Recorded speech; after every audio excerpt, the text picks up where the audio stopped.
எப்படி இருக்கீங்க? நல்லா இருக்கீங்களா? எங்கள் ஊரை சுத்த கிளம்பிட்டேன் தெரியுமா? சின் பர்ச்சேஸ் போகிறேன். எங்கே பர்ச்சேஸ் போகிறேன்னா நம்ம பாரிஸ் தான்.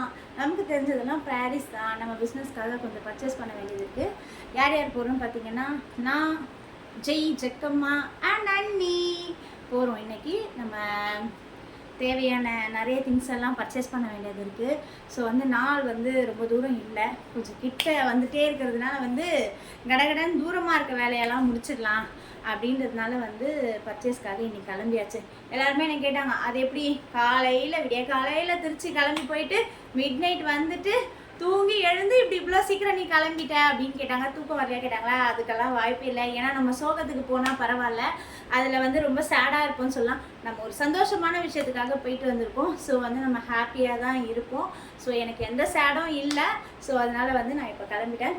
நான் பர்ச்சேஸ்க்காக கிளம்புறேன். அங்கே போயிட்டு என்னால் வீடியோ எடுத்து போட டைம் இருந்தால் கண்டிப்பாக என்னெல்லாம் பர்ச்சேஸ் பண்ணுறேன் அப்படின்றத காட்டுறேன். என்னால் முடியாது, ஏன்னா நிறைய விஷயம் பர்ச்சேஸ் பண்ண வேண்டியது இருக்குது. ஸோ அதனால் மேக்ஸிமம் ட்ரை பண்ணுறேன். லைவும் இன்றைக்கி என்னால் போட முடியாது. முக்கியமான நிறைய விஷயங்கள், நிறைய இடம் போக வேண்டியது இருக்குது. ஸோ அதனால் அண்ணியும் வேறு கூட இருப்பாங்க. அவங்க முடிஞ்சால் வீடியோ எடுக்கிறாங்களான்னு பார்த்துட்டு போடுறேன். இல்லை பர்ச்சேஸ் பண்ணுறதுல பிஸியாக இருந்துட்டோம்னா ஒன்றும் பண்ண முடியாது. இருந்தாலும் அண்ணி எடுக்க தான் செய்வாங்க.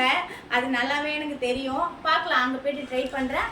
எல்லாருக்கும் போயிட்டு வரேன். லைவ் போட முடியாது, அதை சொல்கிறதுக்காக தான் நான் வீடியோவே எடுத்தேன்.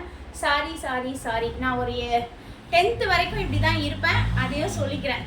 செப்டம்பர் 10 வரைக்கும் நான் இப்படி தான் இருப்பேன், அதையும் சொல்லிக்கிறேன். ஏன்னா எனக்கு டைம் கிடைக்கிறப்ப நான் கண்டிப்பாக லைவ் போடுறேன். என்னை எதிர்பார்த்து கொண்டு இருக்கும் அனைத்து நல்ல உள்ளங்களுக்கும் சாரி கேட்டுக்கிறேன். என்னோடய சூழ்நிலையை புரிஞ்சுக்கோங்க. டடபா.